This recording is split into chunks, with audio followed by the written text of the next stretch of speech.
আসসালামু আলাইকুম, welcome back to my channel. আমার আজকের আয়োজনে আপনাদের সাথে নিয়ে আসলাম দারুণ মজাদার এবং মুখের স্বাদ লেগে থাকার মতো বোয়াল মাছের একটি রেসিপি। আজ রান্না করব ঝাল ঝাল করে বোয়াল মাছের তেল ঝোল। বোয়াল মাছের এই তেল ঝোলটা আমি যেভাবে রান্না করেছি এইভাবে যদি রান্না করেন তাহলে সবাই খেতে ভীষণ পছন্দ করবে। আর এর স্বাদ এতটাই মজার এবং টেস্টি হয় যে অনেক দিন পর্যন্ত মুখে লেগে থাকবে।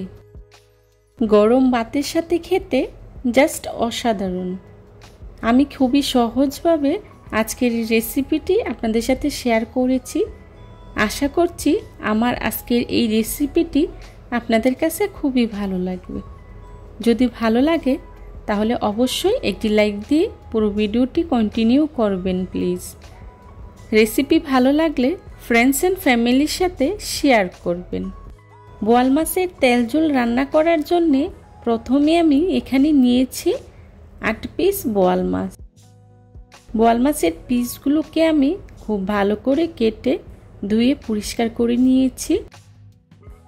এখন এর মধ্যে দিয়ে দিচ্ছি হলুদ, মরিচ এবং লবণ। তারপর আমি মাছগুলোকে খুব ভালো করে হাত দিয়ে মাখিয়ে নেব। মাছগুলো মাখানো হয়ে গেলে 20 মিনিটের মতো রেস্টে রেখে দেব। এতে করে মাছের গায়ে মশলাটা খুব ভালোভাবে লেগে যায়। আমার মাছগুলো মাখানো হয়ে গিয়েছে। মাছগুলো একদমই ফ্রেশ, আমাদের নদীর মাছ, তাই এই মাছগুলো খেতে ভীষণ মজার হয়। এবার চুলায় একটি প্যান বসিয়ে দিয়ে দিচ্ছি রান্নার রেগুলার তেল 3 টেবিল চামচ। তেলটা হালকা গরম হয়ে আসলে এর মধ্যে দিয়ে দিচ্ছি মাছের পিসগুলো। মাছগুলোকে আমি হালকা ভেজে নেব। আপনারা চাইলে না ভেজেও রান্না করে নিতে পারেন। এক পাশ হয়ে গেলে উল্টে দেব। এভাবে আমি উল্টে পাল্টে মাছগুলোকে হালকা ভেজে নেব। মাছগুলোকে আমি হালকা ভেজে নিয়েছি। এবার চুলা থেকে নামিয়ে নেব।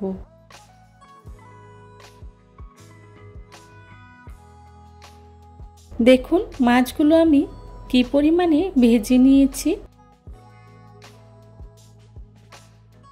এখন মাছ ভাজা তেলে দিয়ে দিচ্ছি পেঁয়াজ কুচি 1 কাপ। পেঁয়াজটা আমি হালকা ভেজে নেব। পেঁয়াজটা ভাজা হয়ে গিয়েছে। এখন এর মধ্যে দিয়ে দিচ্ছি আদা রসুন বাটা 1 টেবিল চামচ। আদা রসুনটা আমি পেঁয়াজের সাথে খুব ভালো করে ভেজে নেব, যাতে করে এর কাঁচা গন্ধটা চলে যায়। ভাজা হয়ে গিয়েছে। এখন এর মধ্যে দিয়ে দিচ্ছি পানি 1/2 কাপ। পানিটা দিয়ে আমি গুঁড়া মশলা ইউজ করব। দিয়ে দিচ্ছি হলুদের গুঁড়া 1 চা চামচ, লাল মরিচের গুঁড়া 2 চা চামচ। মরিচটা আপনারা যে যতটুকু ঝাল খাবেন সেই পরিমাণেই দিয়ে দিবেন। দিয়ে দিচ্ছি জিরা গুঁড়া 1/2 চা চামচ আর দিয়ে দিচ্ছি লবণ 1 চা চামচ। এখন সবগুলো মশলা আমি একসাথে খুব ভালো করে মিশিয়ে নেব। মেশানো হয়ে গেলে ঢাকনা দিয়ে ঢেকে 2 থেকে 3 মিনিটের মতো খুব ভালো করে মশলাটাকে আমি কষিয়ে নেব। মশলাটা কষানো হলে তরকারিটা খেতে ভীষণ মজার হয়। আপনারা চেষ্টা করবেন যে কোনো তরকারিতে মশলাটা খুব ভালো করে সময় নিয়ে কষিয়ে নেওয়ার জন্যে। আমার মশলাটা কষানো হয়ে গিয়েছে। এখন এর মধ্যে দিয়ে দিচ্ছি আগে থেকে ভেজে রাখা বোয়াল মাছগুলো। বোয়াল মাছগুলো দিয়ে ঢাকনা দিয়ে ঢেকে 2 মিনিটের মতো খুব ভালো করে কষিয়ে নেব। মাঝখানে আমি ঢাকনাটা খুলে মাছগুলোকে উল্টে দেব। উল্টে পাল্টে আবারও ঢাকনা দিয়ে ঢেকে কিছুক্ষণ কষিয়ে নেব। এখন এর মধ্যে দিয়ে দিচ্ছি কাঁচামরিচ কয়েকটি। মাছগুলো আমার কষানো হয়ে গিয়েছে। এখন এর মধ্যে দিয়ে দিচ্ছি পরিমাণ মতো পানি। পানিটা আপনারা যে যতটুকু ঝোল রাখবেন সেই পরিমাণে ইউজ করবেন। এখন 5 মিনিটের মতো হাই হিটে রান্না করে নিব। চেষ্টা করেছি খুবই সহজভাবে আজকের এই রেসিপিটি আপনাদের সাথে শেয়ার করার জন্য। আশা করছি আমার আজকের এই সহজ রেসিপিটি আপনাদের কাছে খুবই ভালো লাগবে।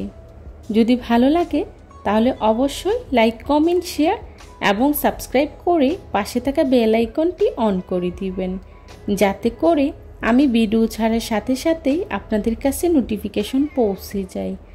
আপনাদের একটি লাইক এবং একটি কমেন্টস আমাকে নতুন নতুন কন্টেন্ট তৈরি করতে অনেক উৎসাহ যোগায়। রান্নাটা প্রায় হয়ে গিয়েছে। এখন এর মধ্যে দিয়ে দিচ্ছি কিছুটা ফ্রেশ ধনিয়া পাতা কুচি। ধনিয়া পাতা কুচি দিয়ে 1 মিনিটের মতো রান্না করে চুলা থেকে নামিয়ে নেব। রেসিপি ভালো লাগলে বাসায় একবার হলেও ট্রাই করে দেখবেন, আর কেমন হয়েছে আমাকে কমেন্টস করে জানাবেন।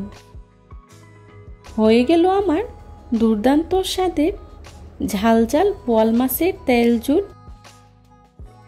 দেখুন কত সুন্দর একটা কালার এসেছে, মাশাআল্লাহ। এই বোয়াল মাছের তরকারিটা খেতে কিন্তু ভীষণ মজার হয়েছিল। এখন আমি একটি সার্ভিং ডিশে সার্ভ করে নিচ্ছি। এই ধরনের সব সহজ এবং ঘরোয়া রেসিপি পেতে আমার চ্যানেলটি ভিজিট করে আসবেন প্লিজ।